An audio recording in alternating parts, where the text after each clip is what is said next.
Estate sale, cash only, everything must go. That was my living room in the picture.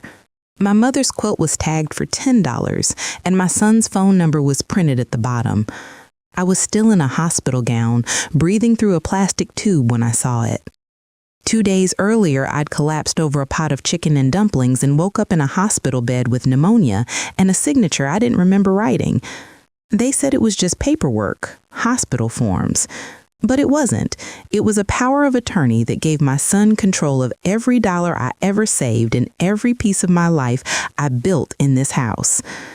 So when he tried to sell everything, my dishes, my quilts, my memories, I didn't call to beg. I called a lawyer. And I showed up at my own yard sale in a hospital van with an oxygen tank, a court order, and a heartbeat that finally meant business. That was the day the porch light on Sycamore Drive stopped being decoration and started being a warning. My name is Ruth Ellen Carter, 68 years old, retired cafeteria lady, born tired, raised busy, and this is how pneumonia taught me to protect everything I love. If you'd met me before Christmas, you'd have said I was one of those women who can find a coupon in the dark and feed a crowd with 2 chicken breasts and a miracle. I kept a jar of buttons older than my children, a tin of recipes written in 3 different handwritings, and a porch light that's been on for stray souls as long as I've owned this little ranch house off Sycamore Drive. When my husband Harold died 15 years ago, folks said my porch light got brighter. Maybe that was just their eyes adjusting to me standing alone. People think small-town life is quiet, like you can hear the creek talk if you lean close enough. Sometimes it is. Most mornings I could set my watch by the sound of Mr. Earl starting his rusty pickup and by the smell of coffee drifting from the Bluebird Diner down on Maple. On Tuesdays, I played canasta at the senior center. On Wednesdays, I bagged canned peaches at the church pantry, then baked 2 pans of cornbread that never made it to Thursday. Derek rolled through when his luck got thin or his mouth got slicker than his wallet. My daughter Naomi called from Oregon, where the map turns green and the grandbabies talk about mountains like they're brothers. It was a life stitched neat as one of my quilts, the kind with more patience than pattern. If you want to know how I found my line in the sand, it started with a cough that wouldn't mind me. December left its muddy boots all over Holly Creek, wet and cold and mean to old lungs. I'd been standing over a pot of chicken and dumplings for the church potluck, tasting for salt and listening to Pastor Ray's voice on the radio, telling stories about Bethlehem like he'd visited and picked up postcards. That cough caught my ribs and wouldn't let go. My head went light. The kitchen came up to meet me, and the next clear thing I remember is the squeak of a gurney wheel and a nurse asking me where I hurt. St. Luke's Regional is one of those hospitals where the hallways smell like lemon cleaner and worry. They eased me into a room with a window that showed nothing but winter sky and the side of a brick wing. The doctor said pneumonia, the kind that sits on your chest like a toddler who won't be put down. They clipped a little red light to my finger and strapped a tube under my nose that hissed like a snake with good news. I remember thinking, Lord, did I leave the oven on? Derek came in wearing his big boy face and a ball cap that said something about a startup. Bree floated behind him, ponytail perfect, perfume sharp, a smile that lived mostly in photographs. He's my firstborn. He came out talking and never saw a bridge he wouldn't sell you and then buy back if you looked tired enough. Bree had a clipboard with tabs. Derek had the voice people use when they want to sound gentle and get their way. He said, "Ma, sign these," sliding papers toward my hand while Nurse Carla fussed with the oxygen flow. "It's just hospital stuff. HIPAA, consent. You know how it is. We'll take care of the rest." I've signed enough field trip forms to outfit a Navy. My hand shook, my breath rattled. I scribbled where he tapped his finger. He kissed my forehead and told me to rest. Bree tucked a blanket around my legs like a woman in a commercial and said to text if I needed anything. Somewhere down the hall, a TV laughed at something that wasn't funny. That night, the fever rattled its last coin in my chest and rolled away. My head floated back toward sense.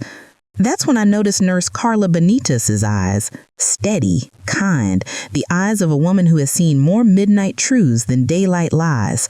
She had a little bun that never fell apart and a voice that could talk a storm into apologizing. Mrs. Carter, she said low enough that Worry couldn't hear it, do you know you signed a general durable power of attorney? I signed what now? Not medical only. This gives someone authority to handle finances and property. She didn't look judgmental. If she had, pride would have put up its fist. She looked like a woman stepping between you and a bee. I thought it was hospital forms. People sign things they don't mean to when they can't breathe, she said, adjusting my blanket like she could tuck good sense around my knees. If you want, I can have our social worker stop in, or I can call legal aid to explain your options. I don't mind telling you, shame came up fast and hot, like opening an oven and forgetting the mitt. I've run a cafeteria line for 30 years. I can do math in my head and tell you which kid will try to slip by with no lunch money by the way he holds his tray. I am not a fool. But there I was, breath thin, brains boiled, and my own boy had slid me a paper that turned me into a checkbook with a pulse. Please call whoever a person calls, I said. And if maintenance is bored, ask them to make sure I didn't leave my oven on. She smiled, that bell sound nurses keep in their pockets for when they need to turn a room right side up. Betty Lou next door is already checking. She says the oven is off and the cat you don't have is asking for snacks. By morning, I had a text from Betty Lou with a picture attached. It was my living room. My mother's wedding quilt spread across my couch like a lake of tiny blue squares. My hutch with the good dishes pulled open like a mouth. The caption on the screenshot said, "Whole house estate sale, cash only, everything must go." There was a phone number I recognized from Derek's last business card. I stared till the edges blurred. Carla was changing my IV bag. She said, "Talk to me," not because she needed to know, but because I needed to tell. That's my living room. She didn't say bless your heart because she's not from the kind of South where that phrase means what it sounds like. She tapped a name badge clipped to her pocket. I'm calling Aaliyah Benton with Hawthorne County Legal Aid.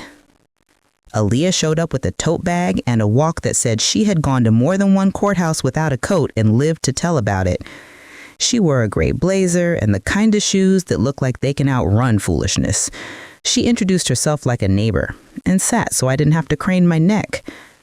Nurse Benitez filled me in on the broad strokes, she said, laying papers on the little table that swings across a hospital bed like a reluctant dance partner. If you want to revoke a power of attorney, I can bring a notary. We'll fax notices to your bank and file an emergency petition at the county courthouse to block any sale of your property without you present. You'll also want to update beneficiaries and consider a trust to keep things tidy.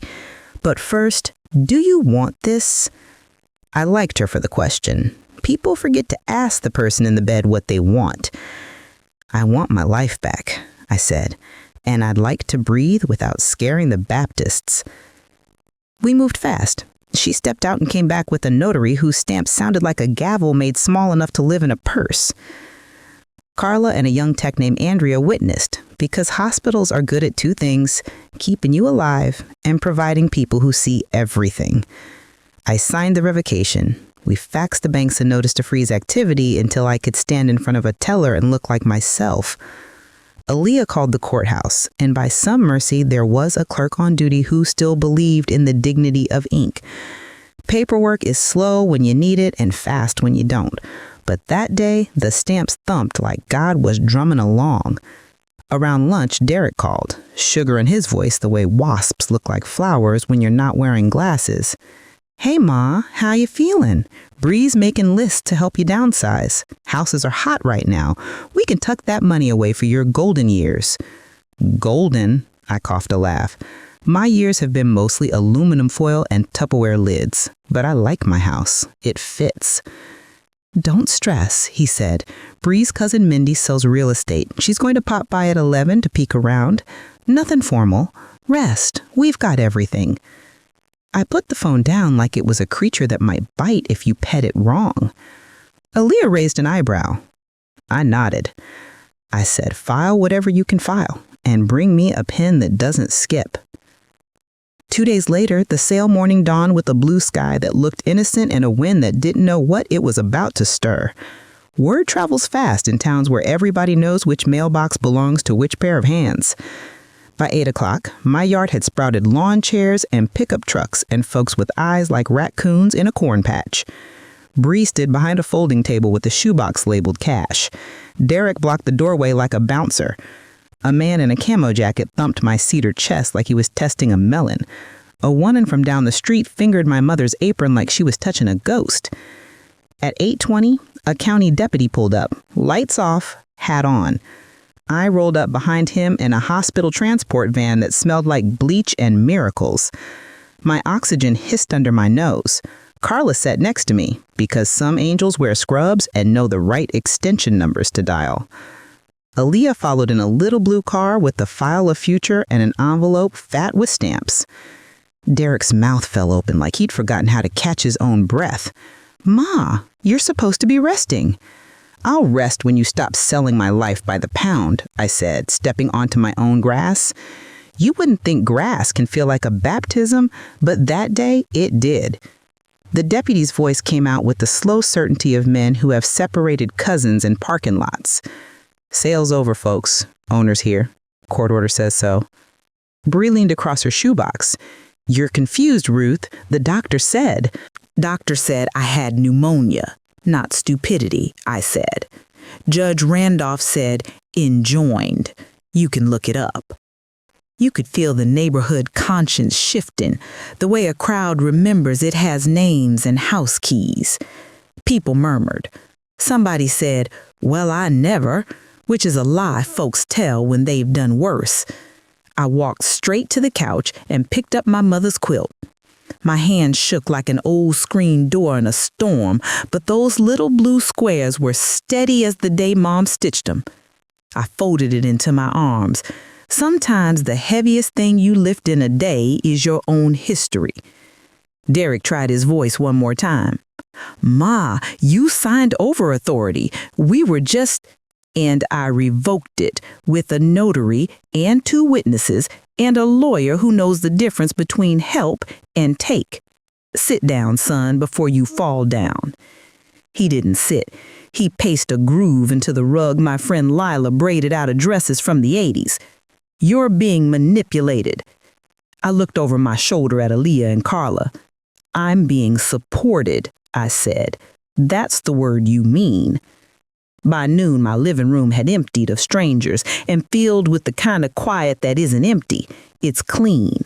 The deputy changed the locks for my safety, and for his trouble, I sent him away with a loaf of banana bread from the freezer.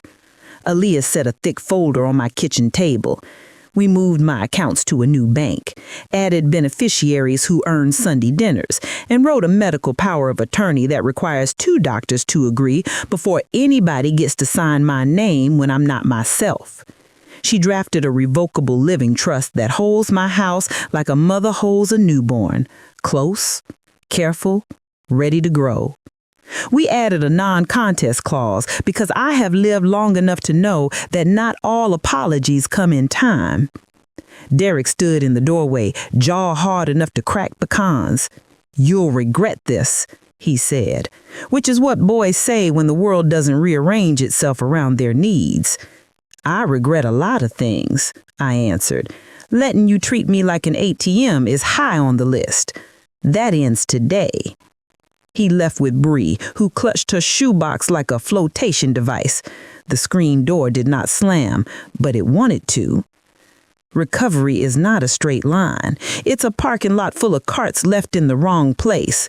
Some days I breathed easy and baked pies for folks at Meadowbrook Rehab until the whole building smelled like an apology you could eat. Some days I wheezed and cried and watched that baking show where the judge tells a girl with a lopsided frosting rose that her cake tastes like hope. Carla came on her day off and showed me how to use the little finger gadget that tells you whether you're breathing numbers or wishing.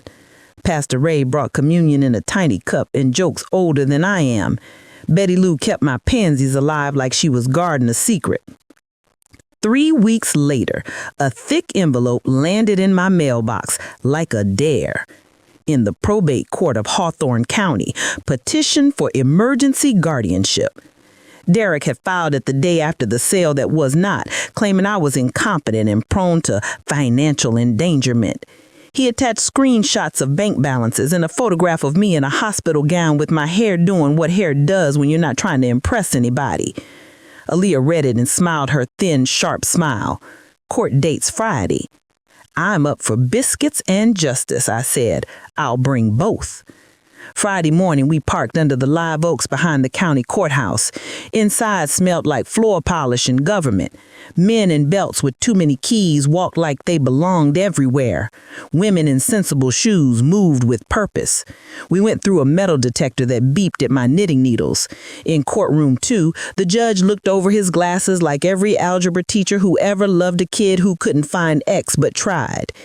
His lawyer stood up and talked like oatmeal, warm, bland, and trying to stick to your ribs. He said words like protect and concern and best interest.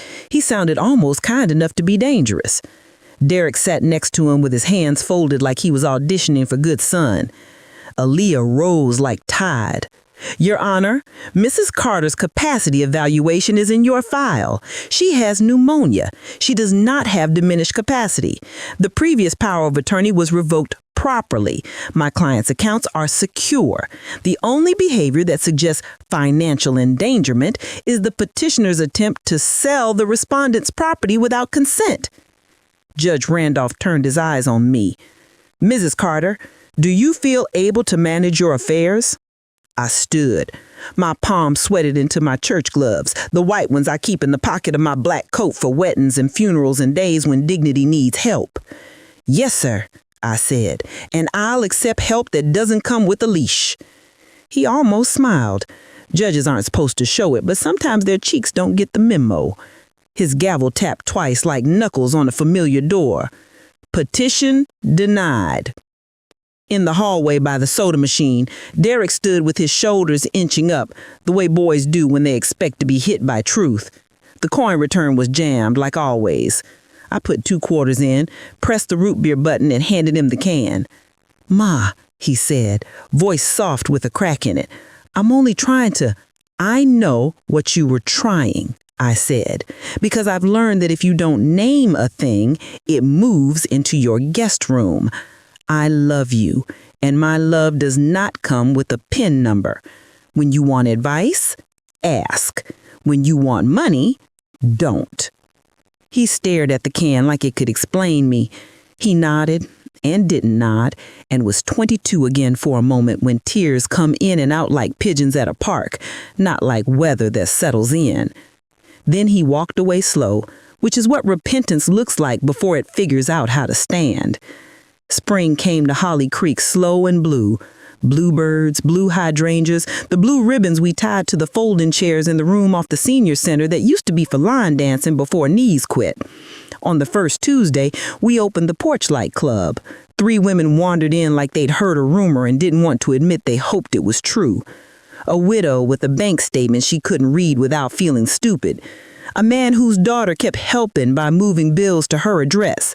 A college girl who had to explain online banking to her grandmother and needed a place to say she was tired without saying it at home.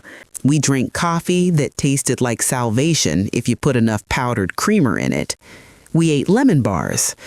We talked about everything nobody tells you. How to set up direct deposit without handing over your passwords. How to write a medical directive that keeps you in charge when you're out of breath. How to hang up on a phone call that starts with, "We're from Medicare," and ends with, "Read me your numbers." Aaliyah came with handouts in plastic sleeves and a presentation called Paper Shields. Carla set up a folding table with a blood pressure cuff and a little sign that said, "Sit a spell and breathe." People kept asking if I forgave Derek. Forgiveness isn't a coupon you clip and stick in your wallet to use when a cashier asks for it. It's a seed you plant in soil that looks like it has given up, and you water it with a cup that leaks. Some days it grows, some days birds get it. On a Sunday, when the dogwoods threw white handkerchiefs all over town, Derek knocked on my porch with a bag of cat food for a cat I still did not own.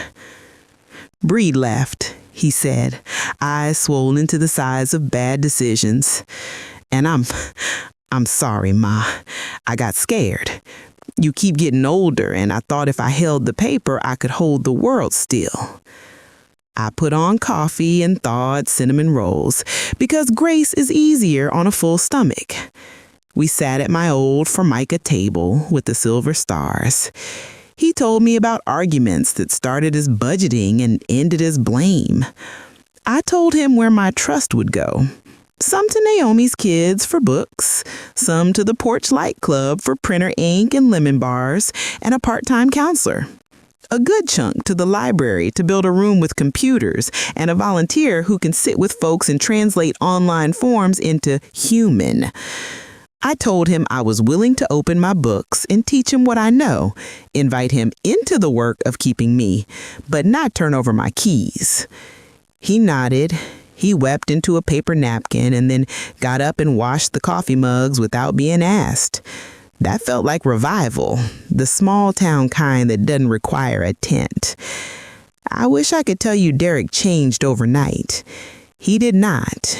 He was made of the same stuff he had been the week before. The difference was that my love grew a spine. He applied for jobs he was not too proud to do. He came to Porch Light Club and stacked chairs and didn't tell anybody he was my boy. I saw him help a man in a veteran's cap upload a photo of his discharge papers to a government portal that was built like a maze for mice with degrees. He went to a men's group at church where they said the words, "pay attention," and kept saying them till they meant something. Sometimes he backslid into charm, and I shut the door on it like you shut a screen on a fly. In May, we paid off the lunch debt at Holly Creek Elementary with a check that bought dignity more than food.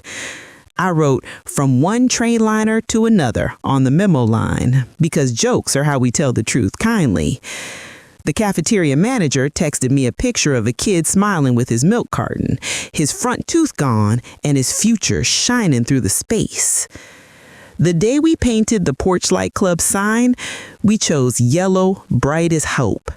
Betty Lou did the letters because she can paint steady lines, even when her hands tremble if she has to hold a pen at the DMV.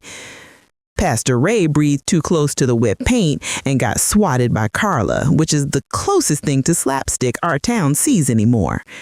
Naomi called from Oregon, and the grandbabies pressed their sticky faces to the screen like they were going to crawl out and steal my lemon bars. Aaliyah stopped by on her lunch break with laminated flyers and eyes shining like a woman who keeps her tears for her car. I stood back and looked at it all. The pansies, the peeling mailbox I had finally decided to love as is, the window where my mother's quilt hung menacingly out of reach of sunlight like stained glass for people who worship at the altar of laundry. I thought about how close I came to losing it and how, in a sideways way, the scare had given me back more than it threatened to take. Once in a while, a memory sneaks in and bites, the way a young dog nips to see if you still startle. I'll be cutting biscuits and think about Bree's shoebox and Derek's voice pretending to be gentle, and my heart will kick just once in the wrong direction. When that happens, I sit on the porch and watch the light throw a circle on the steps. I remember what Carla told me the night we sent the faxes. Boundaries are like inhalers. You don't wait till you're blue to reach for them. Sometimes I whisper that to the porch. Sometimes I say it to the quiet kitchen. Sometimes I say it into the phone to a woman who called the church and asked for me by name because her son helped, and now she has a checkbook she doesn't recognize. Here's something else I learned that you might not hear from a pulpit.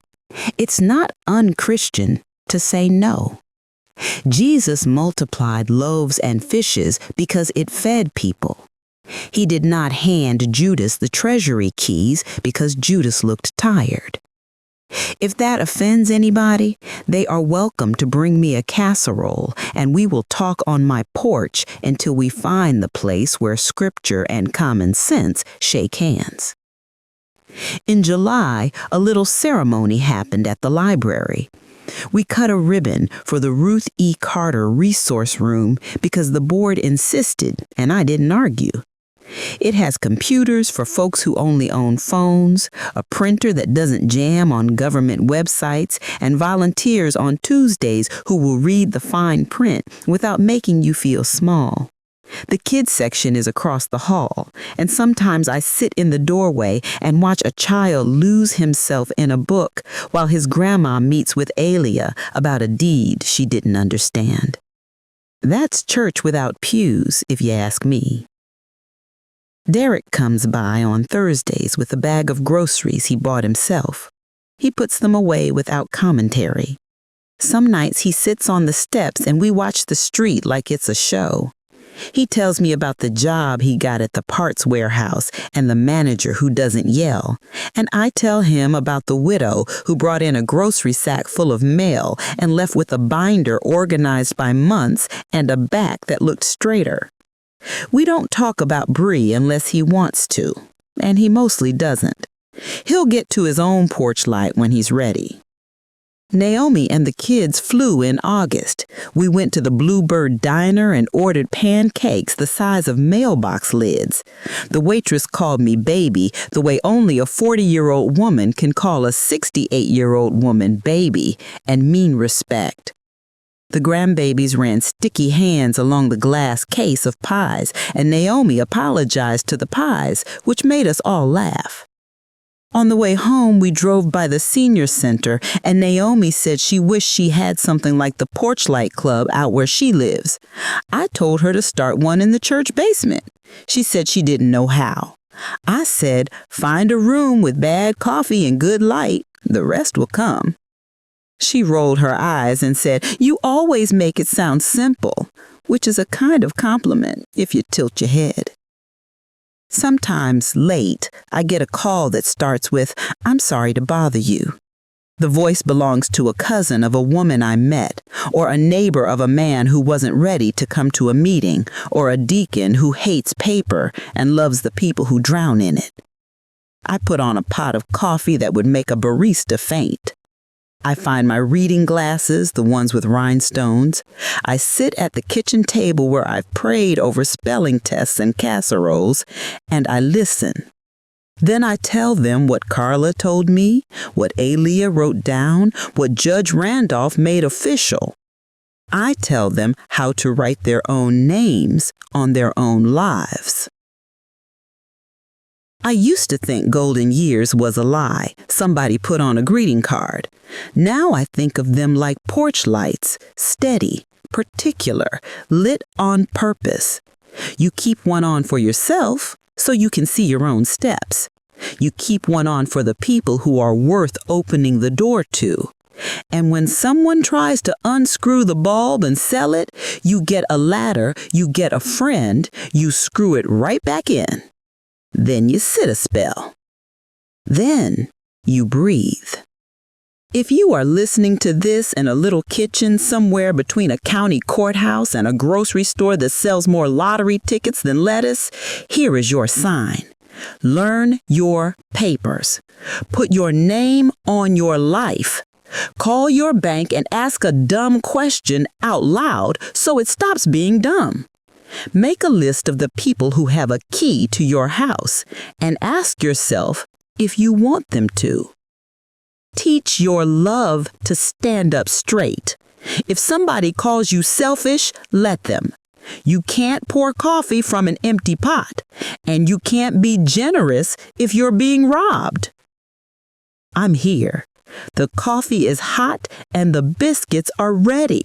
If you need to practice saying no with a mouthful of butter, my porch light is on.